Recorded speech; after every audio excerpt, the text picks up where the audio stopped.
Good. Okay. Welcome to our discussion on the final. Here we go. We're going to go right into it because we already recorded a great discussion, and here we go. We lost it. This is part 1, part B. Yes. Okay. So let's just go down the list of qualities and just talk about how they were each involved in the process of the exercise that we just did. So vision. For this project, we had a vision of moving both halves of the company from one side to the other within a set of rules, and we were able to do that. So we accomplished our vision. Yes. It's very clear vision. Yeah. Vision was clear. Vision was the most important part of this exercise. And Okay. then number 2, power. People at the front obviously have what? Risk. Risk. Oh, front.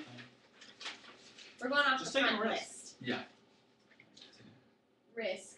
So risk was very important. We learned that just to take action, and there was risk in just starting, but only 2 people could move forward because there's only 1 square, so there wasn't many options. And so we realized instead of sitting around and drawing diagrams forever, we just took the risk. And we also agreed that risk increased as the exercise moved on because the people in the back, if they messed up, would have to restart.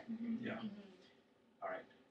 For power, we talked about how the power was initially with the people who were at the front of the groups. They're the ones who initiated the whole action, and they were the ones who kind of set the ball in motion. They were the ones communicating the idea to everyone else. But then the power, while it still stayed with the first person, it also moved down the line as each person was moving Facing along. the square, Yeah. the open square, Yeah. So we all had a position of power at one point. at some point. And that goes with presence because the presence was in who had the power pretty much. And And it so, was moving. yeah, and who was moving. Yeah, and we talked about how that was shown because even when like Brody was one of the front people, even when he was moving, people in the back were still trying to ask Brody, "What do I do?" instead of the person next to him. So the power definitely did transfer with the person. We want to Most keep making sure presence. that the screen stays Yeah. on just in case that was the problem. Yeah. Cool. So we continue to have presence. Yeah. Cool. And then for energy and passion, we just talked about, not necessarily being really passionate, but just everyone being really focused and everyone being really present and trying to be efficient and get the exercise done as quickly as possible and just really taking it seriously. Yeah. Yep. And so then EQ, nobody was really trying to fight for the power. Everybody was listening to each other. I think everybody, even especially the leaders, had a really good balance on that emotional quotient. It wasn't ever this crazy thing that we had to get done. Right. Plus, it was a lot harder to be kind of crazy because it was so straightforward. And it was nice because at first we thought it was going to be like a competition going in, but the teams weren't pitted against each other. Yeah. We were all working together to get the exercise We would have done. won. But Okay, communication, essential in this exercise. We talked about how communication in this wasn't necessarily all verbal, but mostly listening, and then also watching. your body language and reading what other people are doing and following them. And even, like for me, because I was toward the back, no one from the front was like, here's exactly what you have to do. Yeah. But so much of the communication was just watching what people did in front of me, and like when the space was in front of you, knowing that it was your turn to move. Okay, motivation. Motivation is what we do with our communication skills, and we were able to motivate kind of each other to know what the next step was. We were able to provide a good environment that promoted just the right action to be done. It wasn't confusing. It wasn't someone making crazy instructions.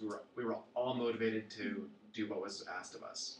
Plus, we had a clear goal of, because this is part of our final, so we wanted to do a good job Yeah. and get it done. Behaviors.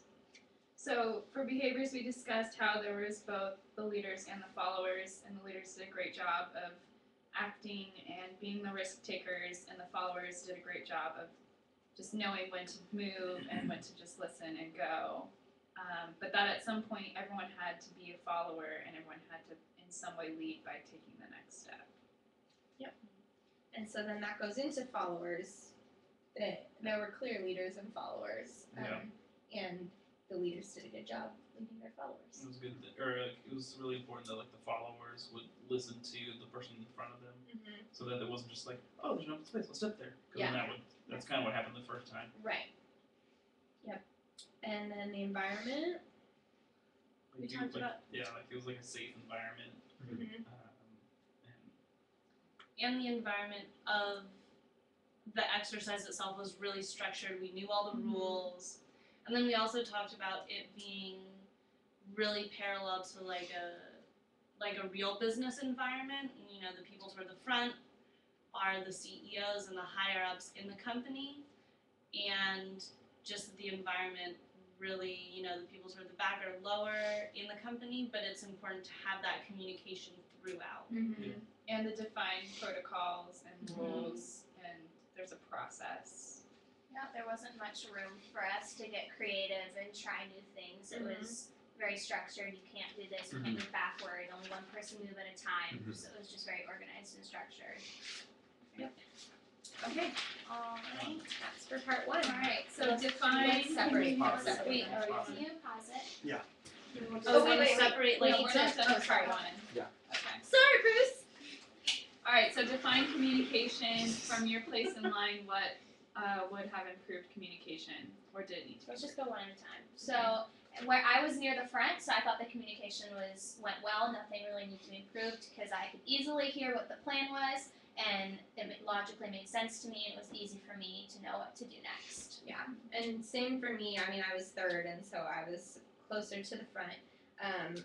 I didn't have any problem hearing what was going on, but it was hard sometimes to see what the next step would be.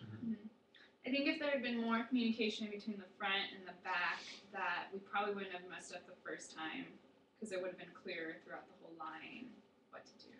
Yeah, and then like being the front person, like there actually wasn't any communication at all because it wasn't like, oh, what's the back thing? Because they don't even know what's going on. So it was more of like the other leader and I just kind of looked at each other and it was like, okay, well we got this option, so then we just went for it.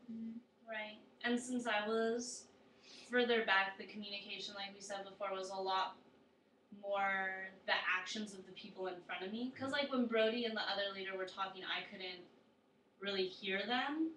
And so I just had to trust them and trust that they had communicated and that their communication and their decisions were sound. And being also in the middle, I just had to follow kind of the actions of those who had moved in front of me and behind me. They knew what had just occurred, so if I followed their direction, things would work out okay. Okay. And then D. Okay. If the following statement is true, just because the square is empty doesn't mean you need to step into it. What is the asset or liability of being a risk taker? Did your level of risk taking change as the exercise progressed? Definitely increased as we went along because there was a higher risk of failure and having to do the whole thing over again. When it was like the first step, there wasn't a risk because just take a step, oh, you messed up, just do it right over again. Can you move too fast? Yeah. Yeah. As we did the first time. The first time we moved too fast. But if we'd gone with my example of not doing anything and making it all on the board first, we would have just wasted a lot of. We would have wasted time and moved too slow. We still could have missed it. Yeah. So it's just finding that perfect balance of, like, thinking about your actions but not overthinking your actions, Yeah. especially in a really structured environment like this. Yeah, we talked about how this exercise wasn't as much like stressed on planning as some of the other ones we had done. This one was more about taking action and just trying things instead of like the square one where we should have planned more. So in this exercise, like communication was more important than vision. So what did you learn?